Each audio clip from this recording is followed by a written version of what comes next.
The question as was last spring was, why do we have a harbor for the elevators in itself? Why don't we use as the skyhook and send it down to the sea surface and up again for the first 100 kilometers, and after that up to the yeah. The inspiration of the solution is the old early bird, the Intelsat 1. You have everything is concentrated at the Yale. The solution is the first solution is the space elevator balances at Yale. It means, of course, you have to send up something to target. And what I call the Yale space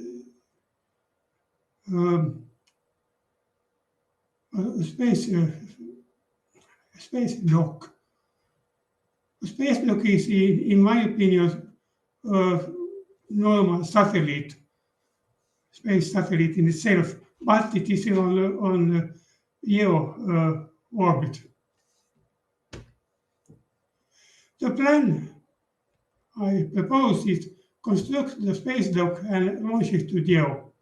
The second station is build the main theater. Here I thought the idea of taking small parts, but it was suggested also that maybe the whole theater can be sent off 100 megameter. I use megameter for 1,000 kilometers. The third is solar power climbers, one for the journey below Geo and down to Leo, and 10 for upwards climbing for Geo upwards to apex anchor. The reason is, of course, that I am balancing the theater in the free space. It is not connected to the Earth in itself. It is 100 kilometers upwards from the Earth's surface. The fourth other features for the climbers. One of the important features is another theater, which is a launcher from the lower climber down to the sea surface. And in the end of that the other theater is the hook, and the cargo is connected to this hook, and then the lower climber 100 kilometers up is to raise the hook up to the lower climber.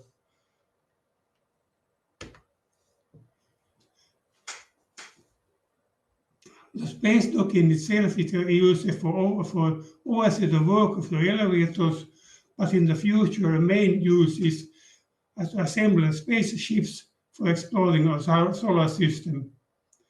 It is important to minimize manual work at the space dock and handle as much as possible remotely from Earth. I have done the remote work. My first remote work was in the 70s from my office in Helsinki to the other office in Linköping in Sweden. That was done in the 70s. I see enough change to remote work is not very a big change. I have done it for years. And then they have the space dock. It's not physically connected to any elevator. This is a security issue because I have a bad feeling that there will be cases when the whole space elevator will crash down to Earth. The tether may break or something else may happen. And if anyone is working at the space dock satellite, it is much better that it is not connected to any tethers.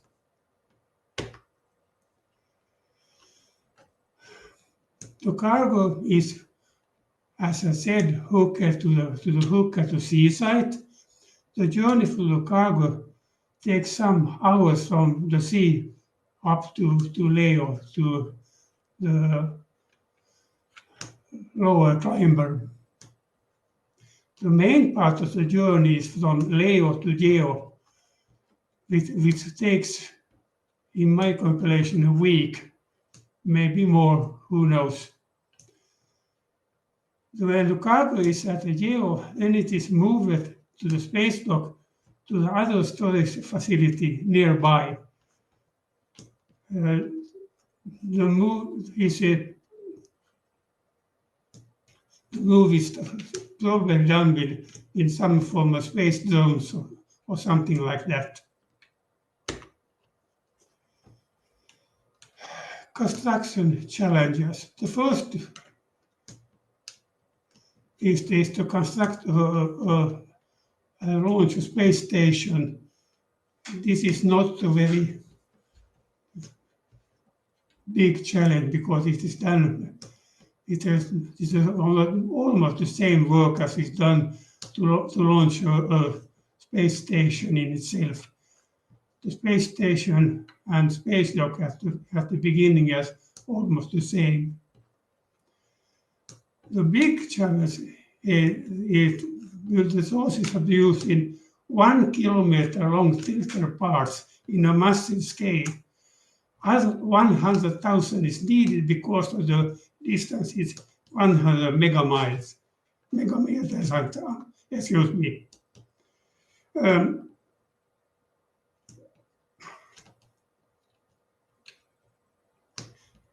I have used the filter parts, and then I have to remember that filter parts are not equal. Their structure depends on where in the elevator they are installed.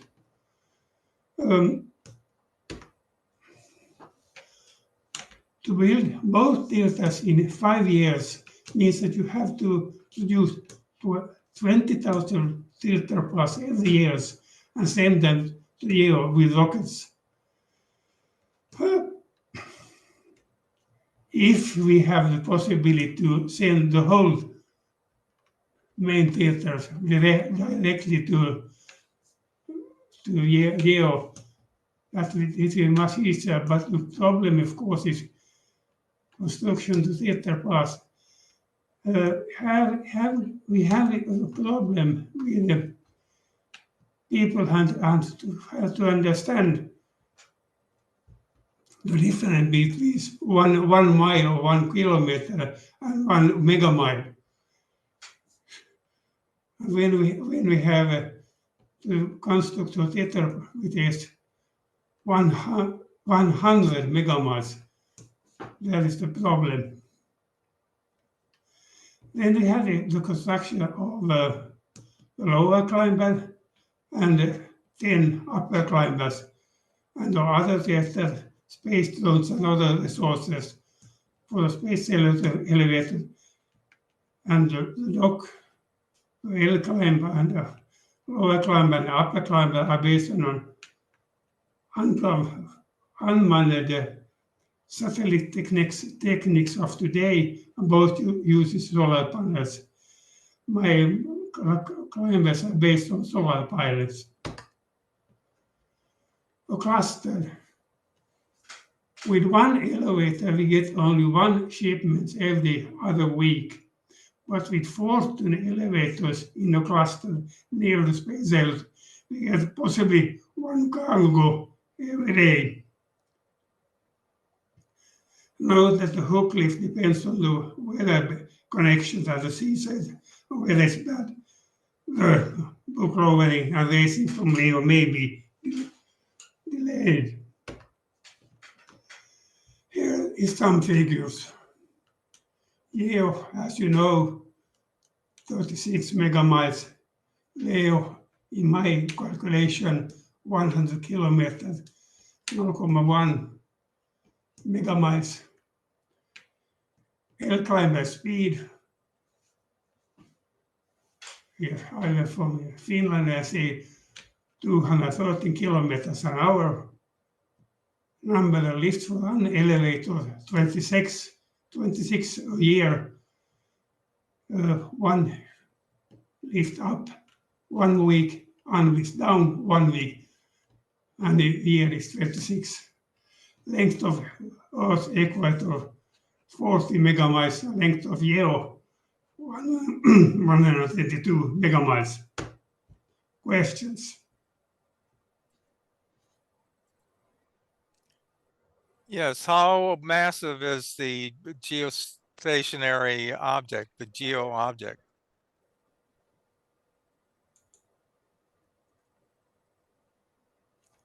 I don't know. That's my answer.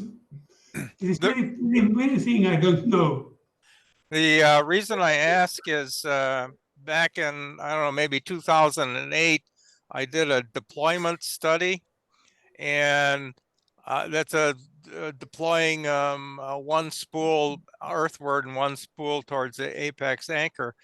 And with a low mass GEO object or none, depending on whether I was 1 foot higher from GEO or 1 foot lower, the deploying elevator would fly out past the moon or crash into Earth.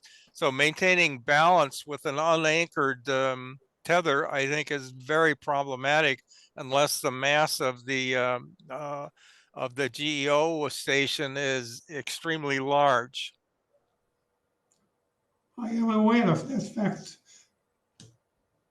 That was, but this is only an idea in itself. And this is many questions. I don't know the answers. Yeah, I don't mean to disparage the idea in any way. I mean, it's a good idea, but I think it would require a considerably large mass up at GEO. Maybe the mass of a solar power station or something like that could dual purpose be used for that purpose. It may be. John Eric, I believe that your concept is pretty solid. I really like the idea. In my mind, as soon as you started about the ocean area, I was thinking that it was just a space elevator with a drawbridge. You know, you're bringing up the bottom to circumvent issues or worry about transport. And it really looks solid in the sense that you've got the tether above GEO and below GEO and all that kind of stuff. So I just like the improvement of our concept to add a drawbridge at the bottom. That's an interesting look. Thank you. Okay, Bless. So I kind of agree with the first comment. As far as I know, this configuration is unstable unless you have a large mass of GEO that it's attached to. So if you want to do this, I think you do want to attach it to your space station, have a pretty heavy space station. My question is, what is the benefit of not anchoring at the ground? I'm not sure, like, I think I missed that part in the presentation. That I can answer. The problem with the atmosphere and the ground, by not anchoring it, I can skip those problems. It seems that many things about the problem with wind, the problem with icing, a problem whatever, I can skip those problems. I am lowering the hook to the seafloor exactly at in the sea surface, and when I lower it back, I don't have those problems with this solution. Mm-hmm. Well, a benefit a benefit of doing that is you, instead of orbiting your GEO station, you would orbit slightly above or slightly below GEO. Then essentially your hook end of the tether would migrate around the equator, and you could pick up at any longitude in the around the Earth in that, as opposed to a fixed site using an anchored tether. Some comments. What you're talking about is a hanging tether, and that was talked about and studied as early as the 1970s, maybe in the 1960s. There was a Tether in Space handbook that talked about hanging tethers. A big advantage of the space elevator is if the mass going up is more than the mass coming down, the Earth anchor can pull the elevator and compensate for that. So if you have a hanging tether and the masses going up and down don't match, you have to reboost the station. Now you can do that with electric thrusters that are maybe 10 times more efficient, but it is an extra cost. And I would say start significantly lower than GEO so that you go around the Earth relative to the Earth, and you can pick up at multiple points. It would be pretty windy. You'd be lowering this lower tether through, at a velocity, but I think you could handle that. Also, you can keep the lower tether out of the atmosphere and avoid lightning strikes. Might be other advantages. And one suggestion on your presentation, I really needed diagrams. It was halfway through the presentation until I finally got an image of what you were doing in my head. So please draw diagrams of the main tether and the lower tether. Over. Thank you.